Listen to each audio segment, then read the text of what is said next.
The quality of an academic journal depends largely on the quality of the editorial office and the professionals who manage the journal.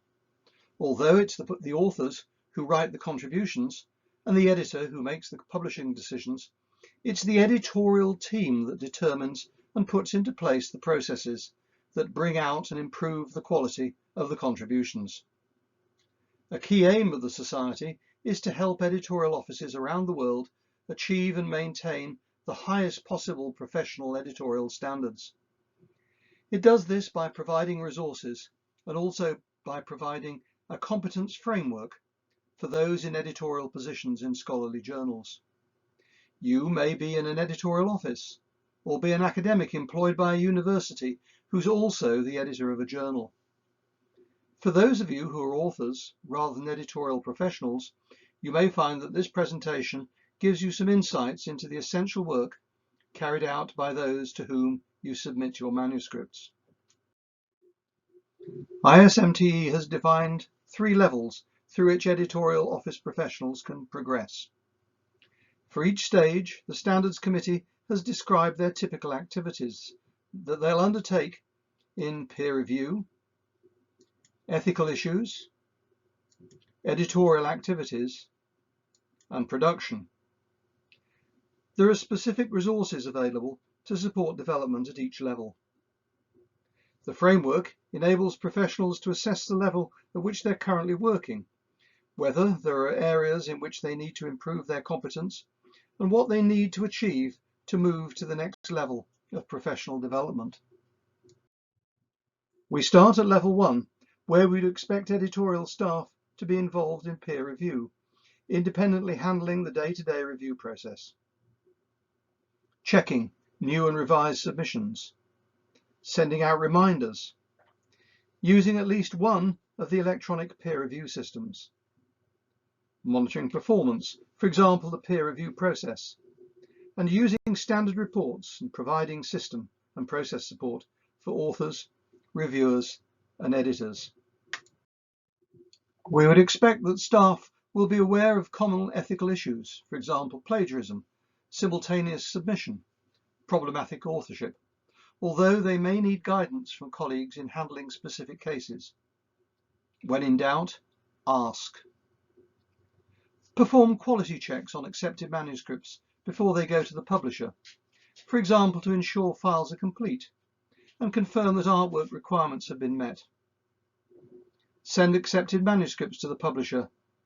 Help to determine the table of contents for each issue. Distribute and review page proofs and collate corrections.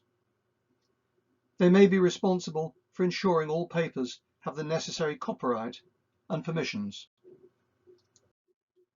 Society members have access to a wide range of resources to help them with their professional development. These are some of the resources relevant to the Level 1 standards. Some of them are printed guides. One of them, the peer review game, as its name implies, is a game to be played by 4 or more members of the editorial team. The second level of the standards framework builds on Level 1. It requires a higher level of competence in peer review, ethics, editorial activities and production, and introduces journal development. For peer review, we would expect that the editorial office professional would have knowledge of more than one peer review workflow and be an expert user. Be able to troubleshoot and respond to process and system problems and ethical issues. Manage a small team and report on journal accountability to all stakeholders. They'll take the lead in investigating and resolving ethical issues according to best practice guidelines, such as those developed by the Committee on Publication Ethics, COPE.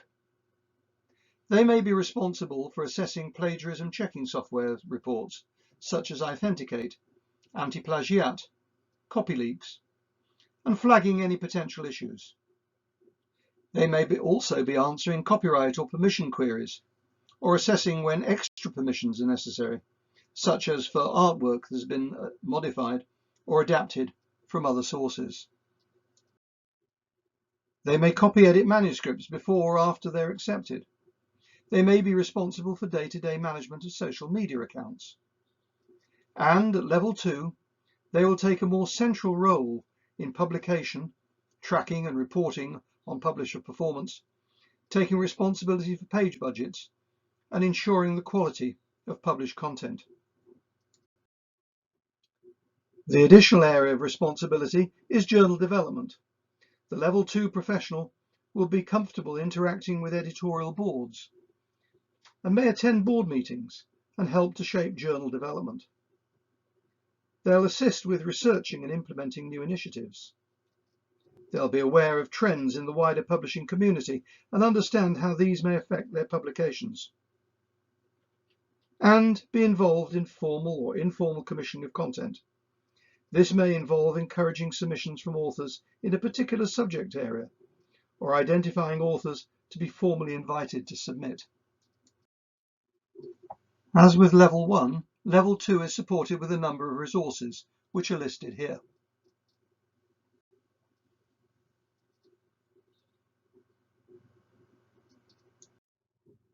And then we get to level 3. Again, this extends the competencies covered in levels 1 and 2, so that by the time editorial office professionals have reached this level, they have an expert knowledge of peer review, including research and development in the field.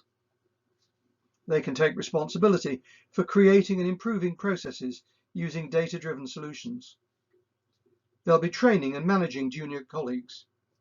They may be responsible for the financial budget of the journal and editorial office, and may be instrumental in developing the editorial board by identifying and training new members. They'll attend meetings and conferences to represent the journal to members and recruit authors and/or content. I have to say that I don't think this is just for level 3. All professionals should be doing this. They have a wider understanding and responsibility for ethical issues, so they may sit on ethics boards and report ethics findings for individual cases, develop policy for the journal, and work proactively to prevent ethical issues from occurring. They may be responsible for detailed analysis of any plagiarism issues highlighted by plagiarism checking software. Their involvement in editorial matters is widened to ensure the quality of copy editing and managing copy editing resources. In production, they may be involved in contract negotiations and journal design or redesign, may have responsibility for developing or maintaining websites and posting accepted content, as well as creating the social media policy. They may lead or serve on committees for new editor-in-chief or associate editor searches and new publisher requests for proposals. Help to define policy for copyright and permission requirements, and also make final decisions on any related queries.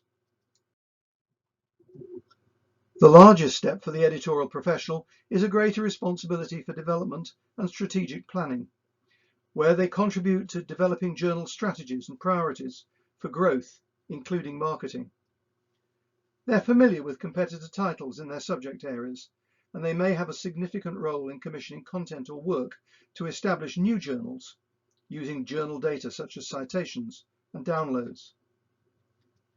They implement new initiatives such as reviewer training programs based on their knowledge of best practices in the industry.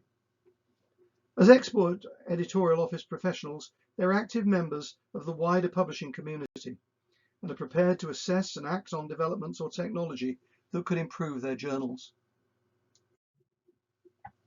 And here too, there are resources to support professional development.